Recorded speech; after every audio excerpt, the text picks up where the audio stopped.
It's January the 27th, 2025, and I hope everybody's been having a great day so far today. I hope everybody had a wonderful weekend this past weekend. I'm so sorry I wasn't here yesterday. I know I've been missing days left and right for the past couple months. I went, from the end of last November all the way until I went on vacation this summer and didn't take any days off in that period of time that I can remember. I don't think I missed one day. And after vacation, I stayed on it pretty good until the stuff started happening with my health, and it's just been one thing after another ever since all that stuff happened. And now it's 3 surgeries later, and I don't know if I'm gonna have to have another one or not. I do have to have CAT scans done on February the 27th, and they're going to be taking a look at all the stuff that they've done. When I spoke with the doctor the last time, he gave me a call the day that I came home from the hospital, and was just going over some stuff with me and telling me, they couldn't see the stents on the imaging when they were doing the procedure, and that was one of the things they were actually going to try to take care of if it needed to be. But they couldn't see it on the imaging screen that they were doing. So I'm gonna have to go back and have those CAT scans done at the end of next month, so that they can just make sure there's flow through there, there's flows through the tips. And also, he told me that aneurysm that was in my liver, he's still a little bit concerned about it and wants to keep a really close eye on it. He said that he might have to go in there and do a little bit more work. I think he might have to place another coil, maybe. But it's all going to just depend on how these CAT scans come out at the end of the month. So we'll just have to wait and see. But what I wanted to talk about today has to do directly with health and drinking and all that stuff. And the reason I want to talk about this today is because I missed yesterday. And the reason that I wasn't here yesterday is because I felt horrible yesterday. I woke up yesterday morning rather early, as a matter of fact, and the reason that I got up out of the bed when I did, I think I woke up at like 5 or 6 in the morning. It was so dark when I got up yesterday, but when I woke up yesterday, I was laying in the bed with my wife, and I woke up, and the first thing I started feeling like was like just really, really hot. And that's not like me. I'm usually super cold all the time, but when I get nauseous, I start getting hot. And that's like, I woke up, I was sweating, and that first feeling that I got when I woke up was like I was going to throw up.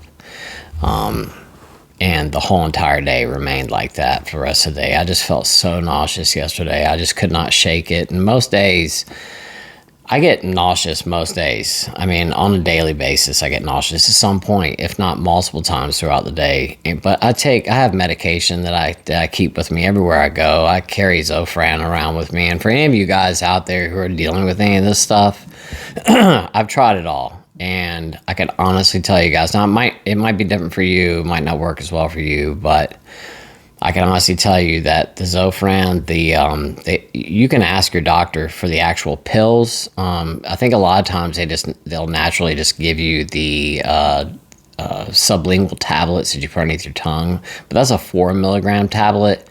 And when you put those tablets underneath your tongue, for one, they don't dissolve that fast, and two, it leaves this really nasty taste in your mouth that you just cannot get rid of.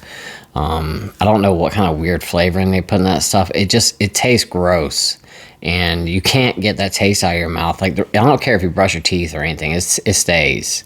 And I just can't stand the way that stuff tastes. And when you're already nauseous, it's just not a good thing to put in your mouth. So I take the 8 milligram tablets, and I just think that they work a million times better. And that's just me. But if you deal with nausea on a daily basis and you're prescribed those 4 milligram sublingual tablets, ask your doctor for the 8 milligram onidestrin or Zofran or whatever. I find that works so much better. I really do. But once again, that's me. But back to what I was saying, yesterday morning I woke up, I felt nauseous. And it just went on throughout the day. And the medication that I have to take, it makes me super duper tired. So I woke up yesterday, took the Zofran. My stomach was hurting too. I just started sleeping, because the medication makes me that tired. And when I'm having one of those days, my wife sees and I'm sleeping like that, she knows that I feel like really, really bad. And on the days where I sleep like that, or the days where it's a rough day for me, and that was yesterday. I just slept the whole entire day. I couldn't get to the comments from the day before. I mean, I seriously slept the whole entire day yesterday. So today's been a very, very busy day for me. I've got a lot of stuff going on. We have one of our family members had to have surgery today, and I had to go get the kids from school. And it's been a lot of stuff. I had to go to the grocery store. I think it's 5 o'clock right now, and I am just sitting down, and I still have to get back up after this and finish cooking dinner and all that stuff. So I'm gonna get to the comments at some point when I finally get caught up here.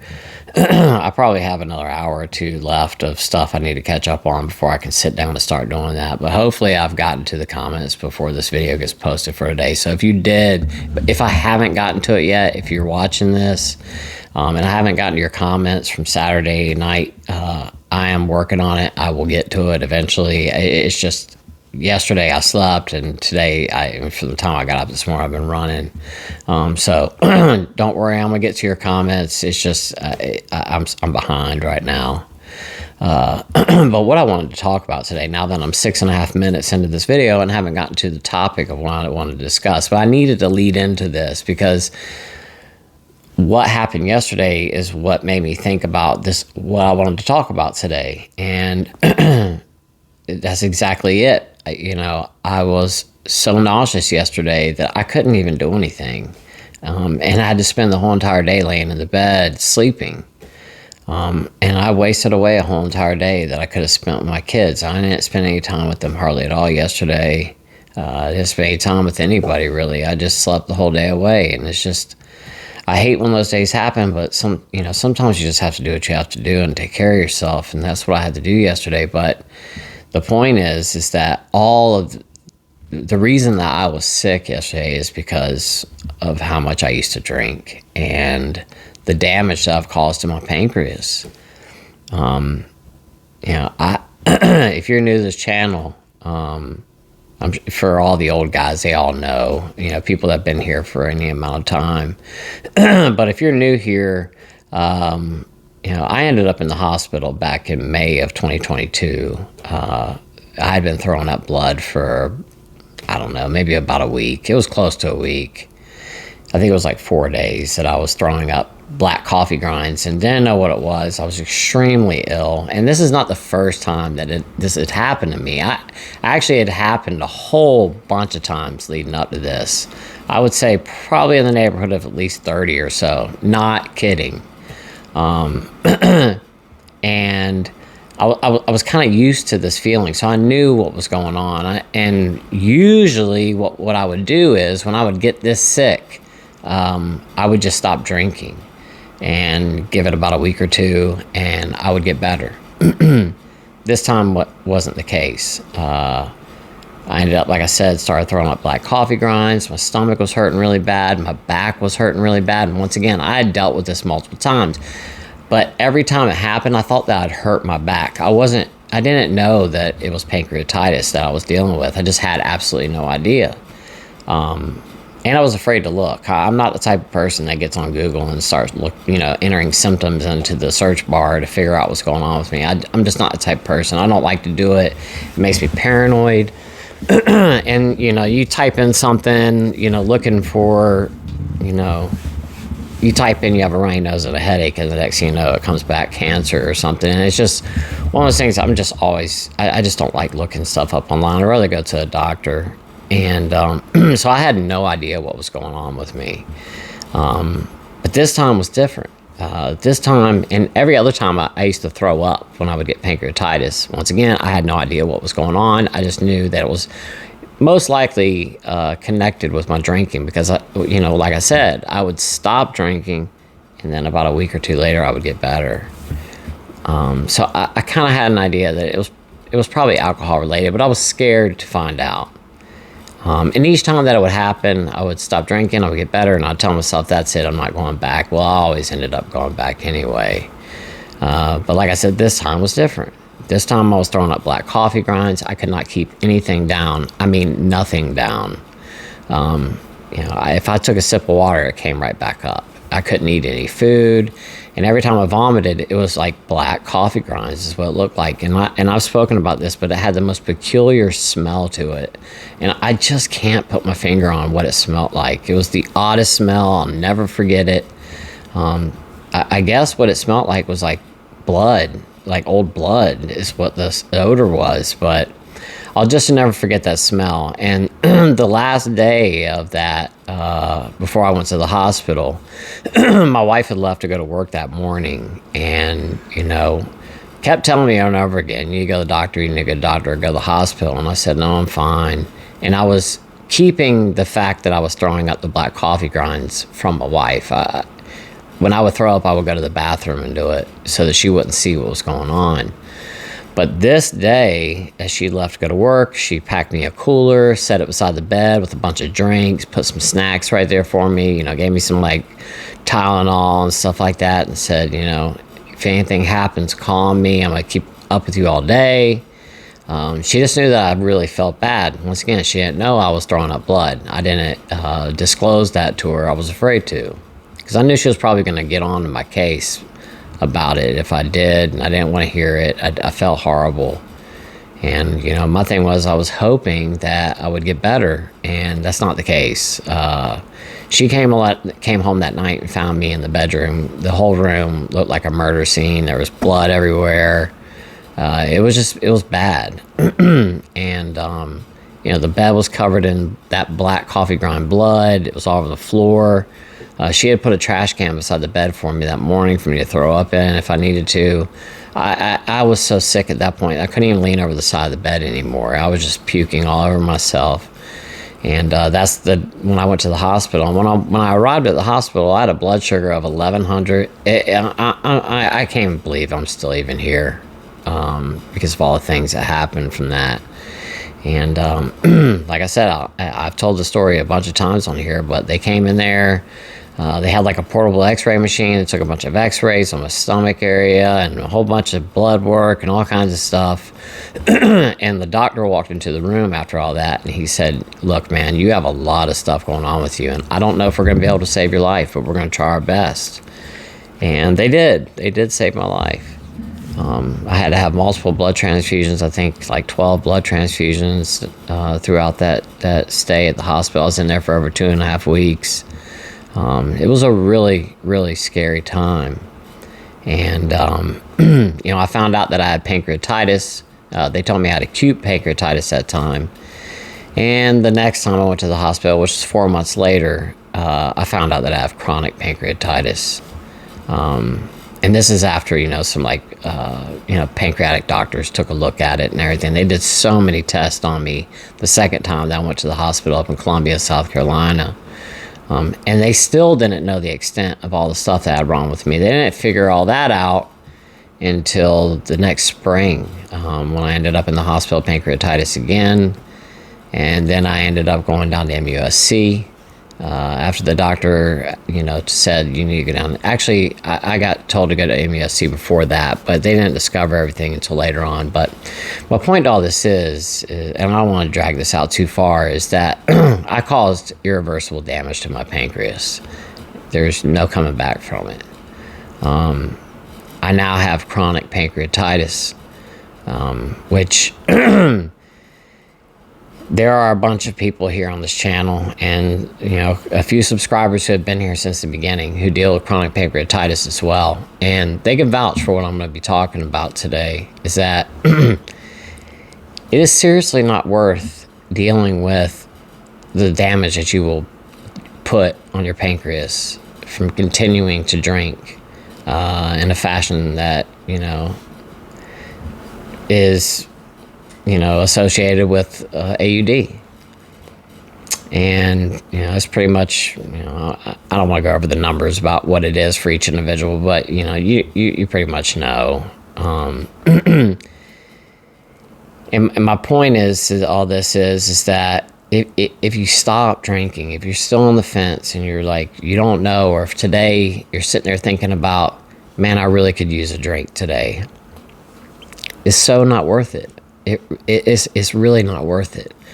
I can swear to you right now that that little bit of a buzz that you're going to catch, be it an hour, 2 hours, 3 hours, however long that, you know, you can stay awake and continue to drink, or maybe all night long, but it's not worth it. It's just not. Because the amount of problems that you get when you cause irreversible damage to your pancreas, it's so not worth it. It totally just ruins your life. You never know when another pancreatic attack is going to happen, especially when you end up with chronic pancreatitis. It can happen at any time, because when you end up with chronic pancreatitis, it's chronic. Your pancreas is chronically inflamed. It never really, it might go down. The inflammation might go down a little bit, but your pancreas is in a chronic state of inflammation, and it's always upset. It just creates a lot of problems, and your whole lifestyle has to change. And I'm going to talk about some of this stuff today, and I'm going to try to keep this video under 30 minutes. So we're already at 16 minutes right now, so I need to go ahead and jump to these notes that I've got here. But like I'm saying, ending up with pancreatic issues, I'm telling you, you will seriously wish that you did not continue to drink when it gets to that point. Because it's absolutely horrible. And it's just like yesterday for me, and this is the reason I'm talking about this. I was thinking about it this morning, about what I was going to discuss today. And after what happened yesterday, I'm like, I need to talk about the problems that I was having yesterday and how it relates to drinking, and how I still deal with these problems on a daily basis, and how, if you get sober and or don't pick that bottle back up again, as good as it sounds, and as much as you sit there and try to, talk yourself into it, and how good it's going to be, and how it's worth it, and how you're having a bad day, and you busted your butt at work today, or you got that promotion, or whatever it is, and how much you actually do deserve it, I can promise you, it's just not worth it. One of the things is, and I'll just hop on this real quick, is that, there are two types of pancreatitis, and I kind of already talked about it, but you have acute pancreatitis, which is like a one-off thing. Like binge drinking can cause acute pancreatitis. There's a bunch of things that can cause pancreatitis. And just to be clear really quick before I get too far into this, is that not all pancreatitis is caused by alcohol. So just FYI, you can get pancreatitis from medications. There's a whole bunch of other things that can cause pancreatitis other than just drinking, but 70% of all pancreatitis is caused by alcohol consumption. So acute pancreatitis, once again, is like like quick onset, one-time type of a deal. You get acute pancreatitis, you stop drinking, you might get it again, but the chances are decreased big time when you stop. Chronic pancreatitis is when you're in a chronic state of inflammation in the pancreas. You're going to be at the hospital getting ERCPs done on a pretty regular basis. You're going to have to get a pancreatic specialist. You're going to be seeing them all the time, blood work all the time, constant nausea. You're going to be carrying nausea medication around with you everywhere you go. It's going to really mess with your diet in a huge way. If you smoke, you're going to have to stop doing that, because the cigarettes can cause the pancreas to inflame even more. So it could put you back in a state of full-on pancreatitis again by smoking. So you got to knock that out. You got to watch what you're eating and all kinds of stuff. So chronic pancreatitis is like, you're constantly dealing with it. Acute pancreatitis is like you binge drink for a week, really heavy, you end up getting sick, out of the hospital. Acute pancreatitis. But if you stop drinking, you pretty much can prevent from getting it again. So what causes pancreatitis? Pancreatitis basically is when your pancreas starts to auto-digest itself. And you can get pancreatitis too by injury. You know, somebody was to punch you in the pancreas, or you got into a car accident or something like that. That can cause pancreatitis, or a bike accident. As a matter of fact, I remember being in the hospital, and the guy across the room from me, and this was like maybe 2 or 3 procedures ago. I was in post-op, waiting to get my room, and there was just me and one other guy in post-op. He was right across the hall from me. We had the curtain open, so I was just sitting there, like, just chatting with the guy as I was waiting to get my room. I was like, you know, what are you in here for? What would you have done today?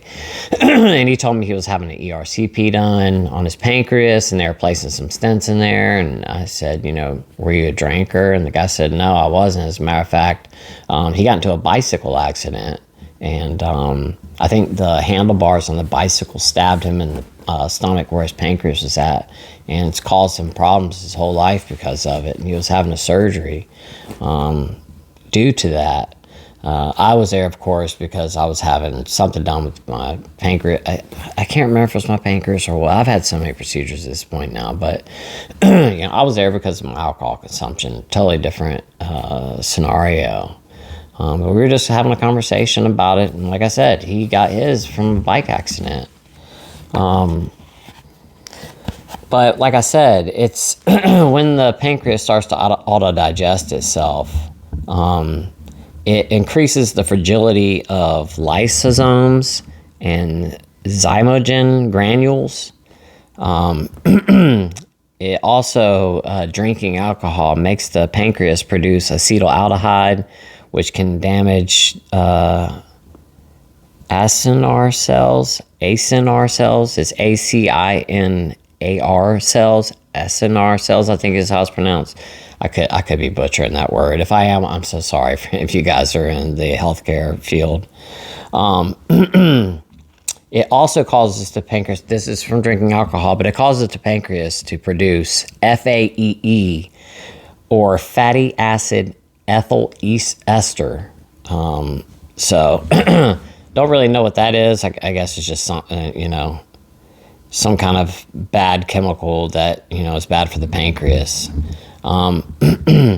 So, you know, these are the things that cause the pancreas to, you know, to go into pancreatitis. And what ended up happening for me is I ended up with a total blockage in my pancreatic duct. And what just a really quick talk about what the pancreas does. So the pancreas, the pancreas has a couple of functions. It's actually a really important organ, as a matter of fact. We have some organs that are not as important as others, and the pancreas actually is a very important organ. Your pancreas produces enzymes that help break down your food. So when you eat, your pancreas kind of like initiates and it'll excrete enzymes into your small intestine that help break down your food. But what ended up happening with me is I got a total blockage in the pancreatic duct. And why I got a total blockage is because my pancreas had become so inflamed that when it swells up like that, it swells up enough to where it closes off that pancreatic duct. And stuff can get clogged up in there as well. So a lot of times people will get pancreatitis because they'll have gallstones, and those gallstones will drop. Your gallbladder and your pancreas basically sit like right across from each other, and the gallbladder can drop those gallstones.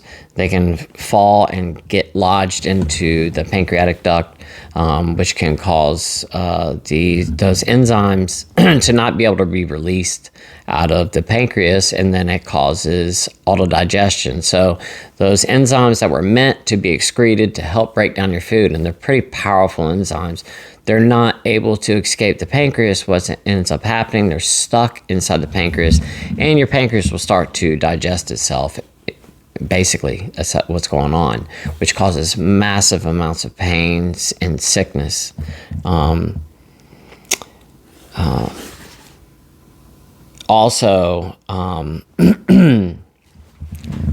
Okay, I kind of lost my train of thought there, what I was talking about. So I was talking about what the pancreas does. And like I was saying, is that the pancreas produces enzymes to help break down our food, and they can get stuck inside the pancreas, which cause autodigestion, and then that can lead to pancreatitis. Also, our pancreas produces insulin. and glucagon. So the insulin helps to bring our blood sugar levels down, and the glucagon helps bring our blood sugar levels up. So our pancreas regulates our blood sugar levels in our body. Very important to have. So when you go and you eat let's say you go and eat a hamburger and french fries and it's 100 carbs, your pancreas will produce the correct amount of insulin, and it'll help to bring your blood sugar, it will keep your blood sugar levels at the correct level that it needs to be. My pancreas doesn't produce any insulin anymore. So I have an insulin pump, and I have to wear a constant glucose monitor. I wear a Dexcom, and they both work together. So the Dexcom sends the blood sugar to my phone and to my insulin pump, and the insulin pump basically works as a fake pancreas, and it continues to give me injection. Well, there's a needle that stays inside of me all the time, and it continues just to pump insulin throughout the day to regulate my blood sugar. And when I eat a meal, I have to go in there every single time and enter the amount of carbohydrates that I'm going to be eating, and it can be a mess. Which is another reason why not to continue to drink or don't pick that bottle up, because your chances of ending up with diabetes because of the damage caused to your pancreas are super high. I didn't have diabetes when I was younger. I didn't have diabetes my whole life until I ended up getting sick. And I'm 100% sure that my diabetes came because of my alcohol consumption and the amount of damage that I caused to my pancreas.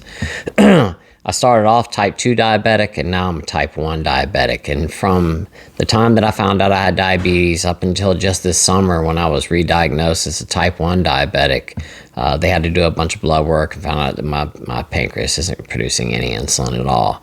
So, over this amount of time, 2 years or whatever, it was basically 2 years. So in a matter of 2 years, I went from being a type 2 diabetic to a type 1 because of the amount of damage that had happened over that period of time, and my pancreas just stopped producing insulin.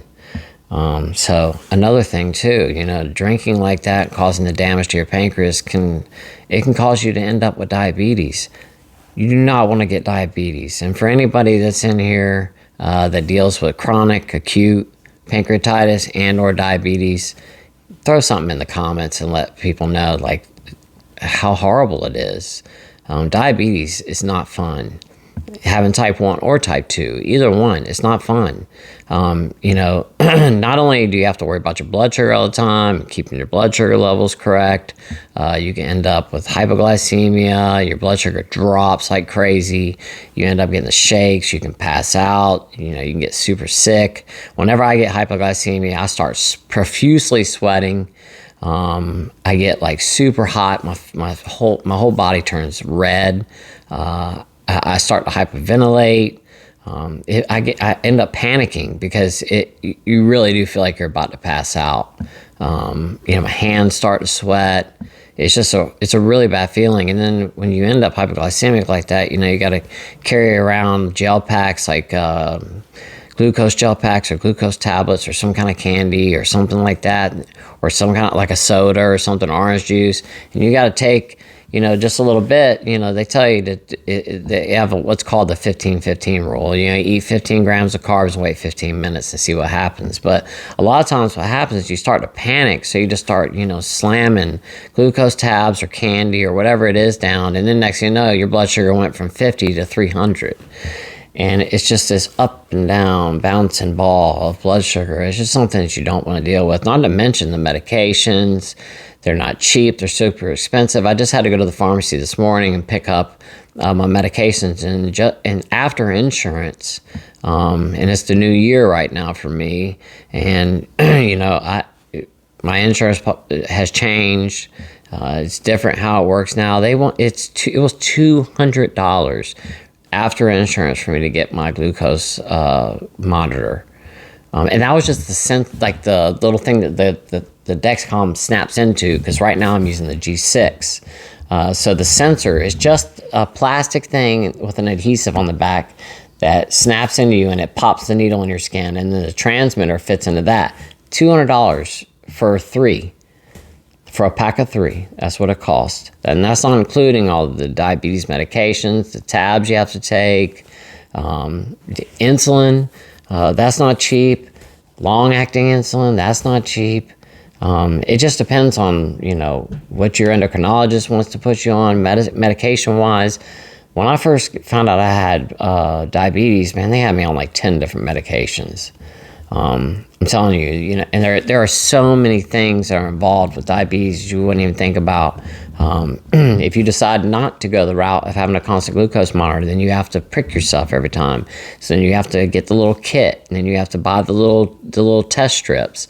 And those are expensive, very expensive.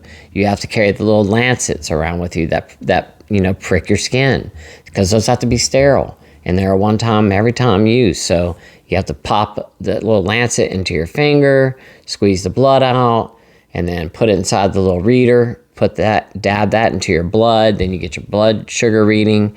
And if you're going the old school route, then after you find out what your blood sugar is, well, then you need to either good, or you need to bring your blood sugar up or bring your blood sugar down, just depending on what your blood sugar is.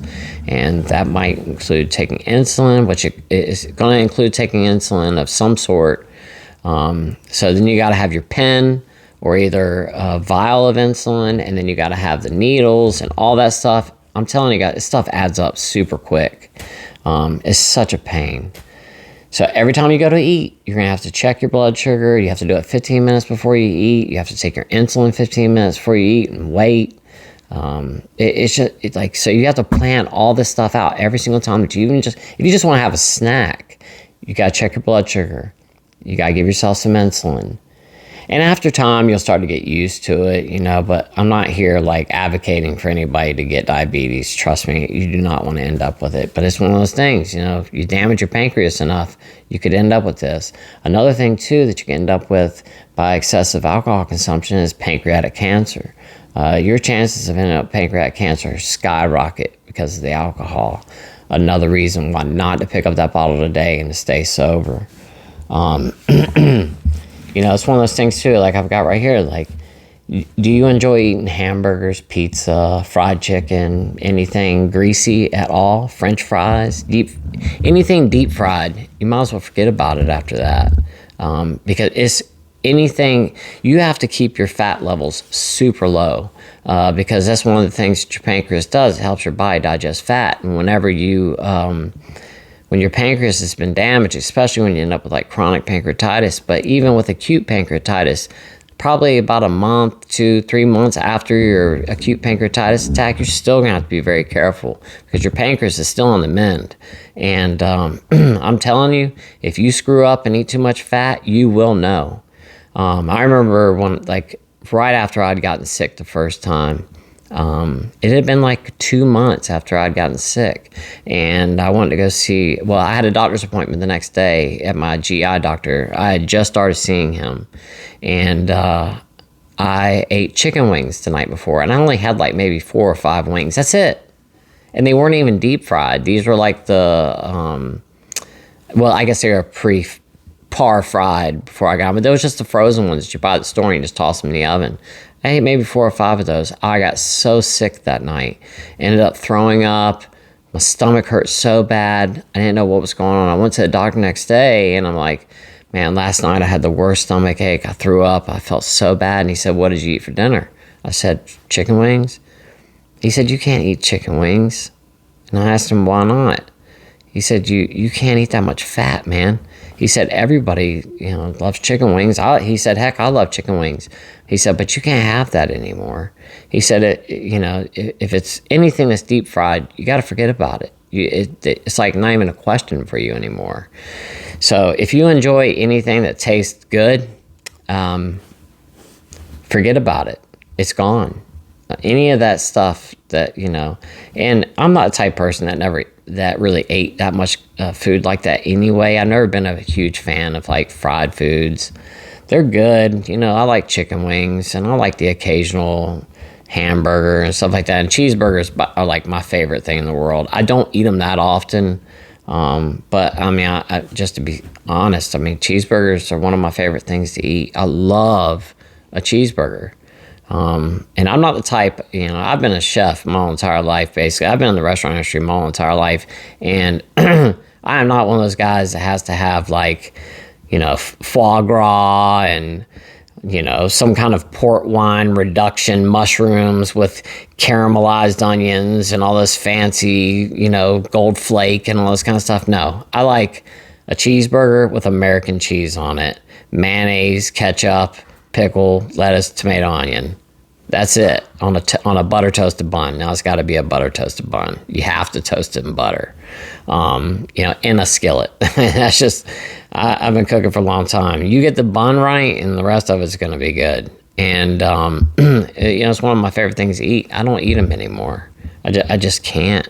Every once in a while, I will get some ground turkey, which is the only thing that I do. If I cook with anything ground, it's ground turkey or ground chicken.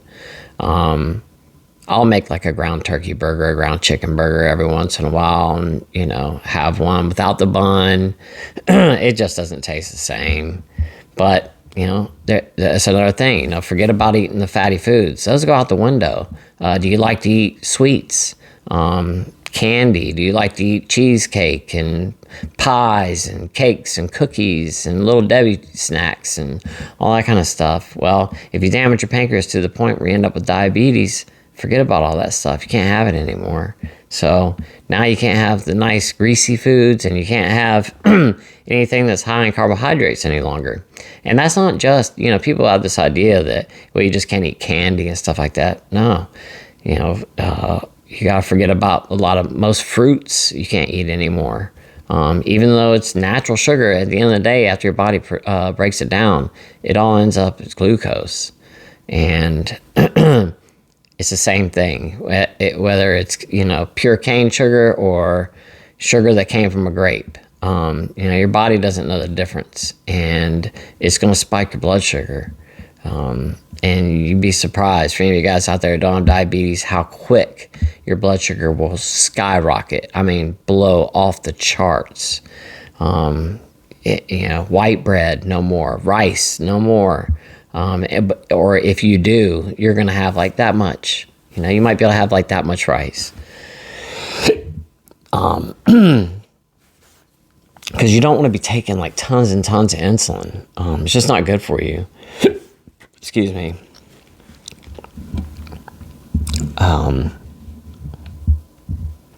So like I said, your diet's going to change in a major way. And one that it's not good. I mean, like, there are so many times that, like, my wife tells me, hey, we're going to go buy Chick-fil-A after, on Fridays. A lot of times my wife will pick up the kids from school and, like, get them, like, Chick-fil-A or McDonald's or something on the way home. And she'll text me and say, you want some Chick-fil-A? And I'm like, no, I can't have that. Here and there, every once in a while, I might have like a half of a hamburger, a half a chicken sandwich or something. But I'm talking about like every 6 months or something like that. And usually when I do, it's because we have to go to Charleston, and on the way home, I might get something to eat. But most of the time, I just get like a grilled chicken sandwich or something like that. But do you want to limit all the food that you have? If you're at the point where you have to stop drinking because you've caused so much damage to your pancreas, well, now you can't drink alcohol and you can't eat what you want. You don't want to end up with that. Another thing as well is the nausea that comes along with it. And this is something I deal with on a daily basis. And I've spoken to so many people on here who have pancreas problems. The nausea is real. It happens to most people. And I can tell you, it's debilitating. It will ruin your day. And if you're the type of person that does not like to throw up or feel nauseous, man, stop drinking. Do not pick the bottle up again if you've gotten sober, because I can promise you it is constant nausea once you've damaged your pancreas. It does not go away. It's every day, and it'll hit you at the worst time too, and you've got something really important to do. And I'm talking about the kind of nausea that's not like, I don't feel all that great, I don't think I can eat. No, I'm talking about the kind of nausea where, like, you're laying in a bed with a cold pack on your head, eyes closed, fan on, and I don't know why my chest's so congested today, but I'm talking about the kind of nausea where you're stuck, not doing anything else for the rest of the day. Like, that's it. You're laying in the bed for the rest of the day or the couch or something because you feel so bad. You feel like that if you get up and move, you're going to puke. And then on top of it, you know, when you're dealing with that kind of nausea and throwing up with the pancreas problems, if you have any kind of problems with your liver and, you know, varices and portal hypertension, any of that stuff, every time you throw up, the chances of you bursting a varices go up so much. And I have personally done it multiple times. Not just once, not just twice. I'm talking about multiple times. I am so afraid of throwing up at this point now because almost every time I've thrown up, I've burst the varices and started throwing up blood. And once that happens, it just turned into a real serious situation that you do not want to deal with. And like me, I'm on blood thinners too.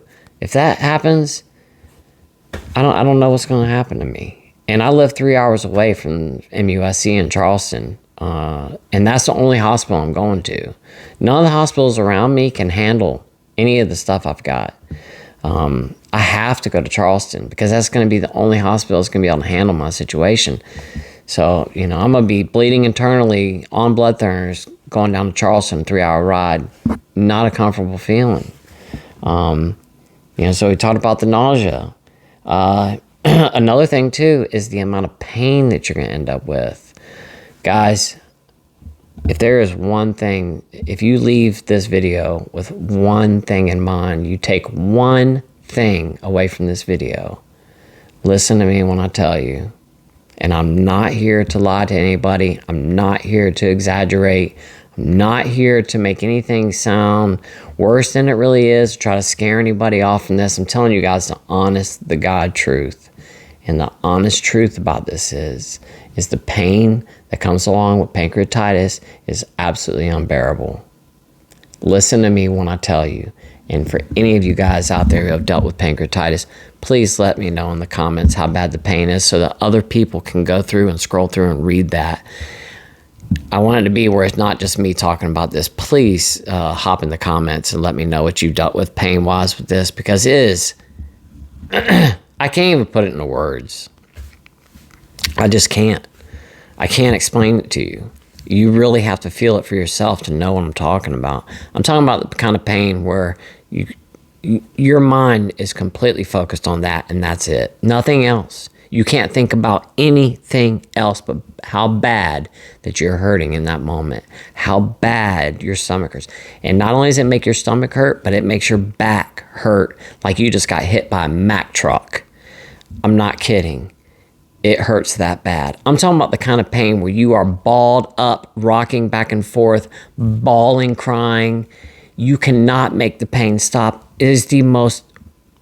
Guys, I'm not exaggerating. Anytime that I end up with pancreatitis, I am like holding my knees, like holding them and rocking back and forth. And what I often will do is I'll get on the hospital bed on my knees and put a pillow and hold it, in between my stomach and my legs. And I'll just sit there and rock back and forth as I'm bawling, crying. I'll put ice packs on my stomach. Ice packs on my back, heat pads, everything, and it will help a little bit, but I'm talking about the worst pain you have ever dealt with in your life. And I was just having a conversation with my wife about this last night because we were talking about the time that I ended up in the hospital in Columbia, South Carolina, and they had to do some kind of imaging on my on my gallbladder because my gallbladder had gotten so distended. And they told me I had to go sit in this I don't even remember how to explain it. It was almost like sitting inside of like a CAT scan machine, but it had this thing I don't know. It points right at the particular place that they're trying to get the imaging of. So I guess it's kind of like a CAT scan, but it's very precise. And they made me sit inside of this this thing. I guess it was like a CAT scan machine, honestly, but it had this gun thing that came down and it pointed at your wherever. And I had to sit there for 2 hours while this thing pointed at my stomach and took imaging, and I couldn't move. They told me, you cannot move. We got to get this imaging correct. Guys, that was the most torturous thing I've ever been through in my life, because I sat there, I was in so much pain, and they wouldn't let me move. And I was in there for seriously like 2 hours. And I kept begging the nurse to please give me something for the pain. And she told me, I can't give you anything until you're done with this imaging because it'll mess with whatever they're doing. It was horrible. The pain by itself, guys, it really does feel like you just got into a car accident. Your back and your stomach hurt that bad. And you wouldn't think that it would make your back hurt that bad, but the pain radiates from your stomach to your back. And when I was a drinker, before I found out and knew that I had pancreatitis or chronic pancreatitis, especially after a really hard night of drinking, and if I was drinking something really sweet, like I got on this kick for a while. I was making like strawberry daiquiris, and the reason is that my mother-in-law kept going out to this. We have some local strawberry farms around here, and there's one that's really, man, they have some of the best strawberries you've ever had in your life. And they were so good that season that my mother-in-law and my youngest son love strawberries. He eats them every single day. And she kept bringing us these big, like, buckets full of strawberries. Like, she was getting, like, a couple a week. And we ended up with so many strawberries. We just could not eat them fast enough. And I didn't want them to go bad. And I didn't want to waste them. So I started, like, IQFing them, or individually freezing each one of them and then putting them in the Ziploc bags. And then I would make like strawberry jam or some kind of strawberry compote or something like that. But I was also making strawberry daiquiris with the frozen strawberries, just trying to find some kind of use for them. And, I'm sitting here making these drinks with these strawberries and all this stuff. And, the next day I would wake up and I would have the worst pain right there on my left-hand side, right underneath my rib cage. I could never figure out why. And it was only after the nights when I drank those strawberry daiquiris, because I was making simple syrup and putting them into the mix and all this stuff. There was a lot of sugar in it. I was noticing after the nights of drinking the strawberry daiquiris that it was always after those nights I got the worst pain right there on my left-hand side. I couldn't figure out what it was. Well, after I got pancreatitis and was diagnosed, I said, that's what that was. It was from drinking the sugary drinks the night before. I was putting so much work on my pancreas that it was basically going into pancreatitis. I just didn't know what it was. And I would get sick all the time. And usually when I would end up with acute pancreatitis, it would be after my last night at work. If my last night at work was Sunday, and if, let's say, I had 2 days off, I would drink really, really heavy that night. And then wake up Monday morning feeling horrible. I mean, like the worst hangover. My stomach would hurt. My back would hurt. I'd be throwing up. And I didn't know what was going on. I thought it was just a bad hangover. But now I know. It was because I was dealing with pancreatitis. So what do you think I did to try to get rid of the pain and to make myself feel better? Stop drinking? No, absolutely not. I drank on top of it. So I'd be in the middle of pancreatitis, drinking on top of that, just adding fuel to the fire, making things so much worse.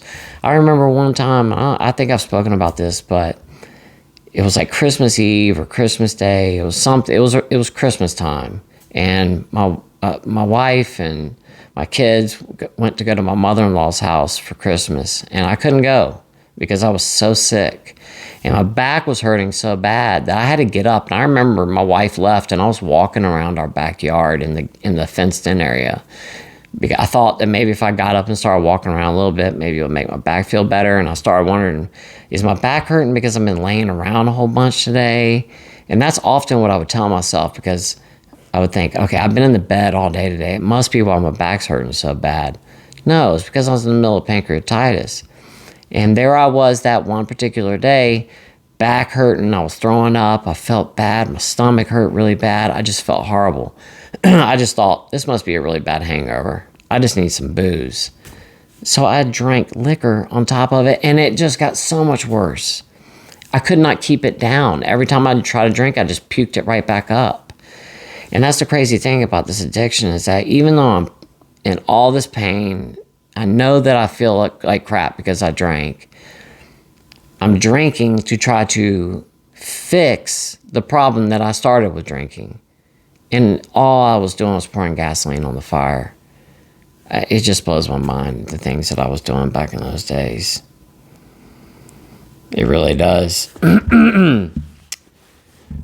But I think, for the most part, I think, I talked about how if you damage your pancreas to the point, where you end up with chronic or acute pancreatitis, you can't eat fat anymore, or very little at that. You're going to have to watch your carbohydrates. Your chance of diabetes goes way up. Your chance of getting pancreatic cancer goes way up. Another thing here too, and I know I've talked about this, but the pancreas is a very, very sensitive organ. And gosh, I don't know what's going on with my chest today, but like I said, your pancreas is a very, very sensitive organ. And I was talking to the surgeon one day, and I was like, is there like any kind of a rule or something like that you guys have that, you guys all know, like, don't do this or don't do that? And he goes, yeah, we've got 3 rules in surgery. I said, okay, well, what is it? He said, rule number 1, don't touch the pancreas. Rule number 2, don't touch the pancreas. And rule number 3, don't touch the pancreas. I said, are you kidding me, or are you being serious? He goes, no, I'm being dead serious with you right now. Like, we all know, do not touch the pancreas no matter what you do, because it causes, like, just by them, like, accidentally touching the pancreas, I think can cause pancreatitis. Like, that's how sensitive the pancreas is. They have to be careful around it because it is such a sensitive organ. And when the pancreas gets irritated, upset, goes into a state of pancreatitis or whatever, the problems that it causes, I'm telling you, the throwing up, you can't keep anything down. You just can't. You feel so sick. You've got a fever. I mean, it feels like the flu times 100. I mean, that's the best way I can explain it, because you do. You end up with a fever. You're throwing up. You got diarrhea. Your stomach is killing you. Your back is killing you. Your whole body aches. You literally feel like this could be it. And it's just not a good feeling. And for the most part, it can be avoided. Now, like I said at the beginning of this video, not all pancreatitis is caused by alcohol. That's just the bottom line. But most pancreatitis is caused by alcohol. And you can prevent it by not drinking. Trust me when I tell you, you do not want to have problems with your pancreas. And it's as simple as just not picking the bottle back up if you've gotten sober, or getting an action plan in order, speaking with a doctor, and getting yourself sober. But like I just said, speak with a doctor first. If you have not gotten sober yet, and it's something that you're really thinking about doing, talk to a doctor. And don't be ashamed to do it. That's what they're there for. They're here to help us. And not all doctors are created equal, and you might have somebody that judges you, and if that doctor is that one, leave there and go find another doctor. Because I'll guarantee you that there's going to be a doctor who's going to have empathy, and they're going to take care of you, and they're not going to judge you. Heck, as a matter of fact, that doctor that you're probably going to be dealing with probably drinks a lot themselves. I can't tell you how many doctors I've spoken to who tell me straight up they drink alcohol all the time. I was talking with, I've got to get off here in a second because I can just keep going on and on and on and on, but I was talking with my pancreatic doctor one time, and we just were talking about alcohol. Well, actually, wasn't my pancreatic doctor. It was another surgeon. But I was talking to him. I was like, "Do you drink?" And he goes, "Yeah, I do." He said, as a matter of fact, we've got this little running joke in our, I guess, a little clique of doctors because they work in GI. He said, we've all spoken about it, that if any of us were to end up with pancreatitis, what would we do about it? And they all told me they would, he said they've all talked about they would deal with it from home because they'd be far too embarrassed to deal with it at the hospital. They would not want to go in there in the middle of pancreatitis. They just wouldn't. And, I know for a fact of doctors who have gotten pancreatitis too, so it's not something that, it's not like they're not drinking too. So don't worry about it. Now, I'm not saying all doctors drink, but I'll guarantee you that a lot of them do. And your doctor might drink too. Heck, he might be worried about the amount of alcohol that he's drinking or she's drinking. So don't go in there worried about it, but just speak with a doctor before you try to get sober so that you can figure out what's going to be the best method of attack. Quitting cold turkey is not the best way to go all the time because it can end in some serious problems. And you just don't want to end up with that. So once again, guys, all of what I'm talking about today is because of what ended up happening to me yesterday. I lost my whole entire day yesterday and couldn't put a video up because I felt so bad. And this happens to me a lot. I get nauseous every day, and I have a hard time eating. It's taken me a long time to even put any weight on. I'm finally starting to get a little bit of weight back on me. It's been such a struggle. And I would have to say that the pancreas has made things the worst. Now, the ascites and stuff like that, I've talked about it, the worst part of any of this. But pancreas-wise, as far as like pain and all that kind of stuff, it's immeasurable. Compared to anything else, pancreatitis pain is the worst by far.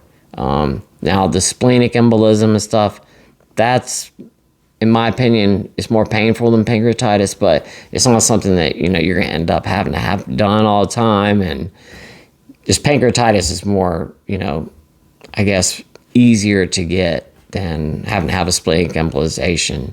And, once again, you can avoid it. Stay sober today. Don't pick that bottle up. Don't stop by that gas station.